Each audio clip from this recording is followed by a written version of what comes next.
Pouvoir recevoir des soins médicaux de qualité est un droit universel dans une société développée. Mais ce n'est pas encore le cas à Beijing, où certains hôpitaux ont été reconnus coupables d'entente avec des parties tierces. Ceci a suscité une controverse sur la distribution et l'utilisation des ressources médicales publiques.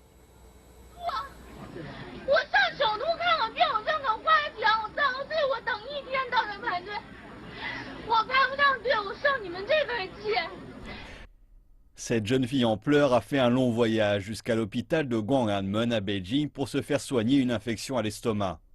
En arrivant, elle a découvert qu'un rendez-vous qui coûte 300 yuan était vendu par des intermédiaires pour 4500 yuan, 15 fois le prix officiel.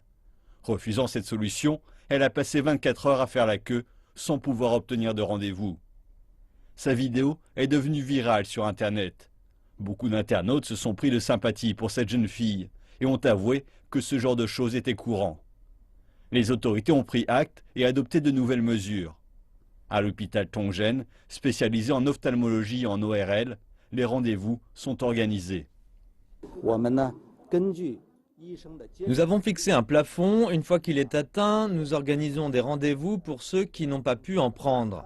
Le quota pour le département ophtalmologique est de 700 personnes. Le reste des patients obtiendra un rendez-vous pour le jour suivant. Dans cette maternité de Beijing, il existe des mesures adaptées aux femmes enceintes. Celles provenant d'autres hôpitaux et souhaitant faire un bilan de santé n'ont pas à faire la queue. La question fondamentale est l'adoption d'un système de soins multiniveaux à Beijing. D'ici la fin de cette année, nous allons annuler les rendez-vous non urgents dans les hôpitaux gérés par la municipalité et le gouvernement. Il s'agit d'une réforme majeure. Nous allons servir le peuple avec Internet et le téléphone. Nous allons former des gens qui aideront ceux qui n'ont pas pu obtenir de rendez-vous en ligne ou par téléphone. L'objectif est d'envoyer les personnes souffrant de maladies bénignes vers des établissements de niveau local afin de permettre aux personnes ayant des troubles graves d'obtenir les services dont ils ont besoin. Cette année, les médecins de rang supérieur cesseront d'accorder des consultations aux patients venant de l'extérieur et ne verront que les patients qui leur seront envoyés par d'autres médecins.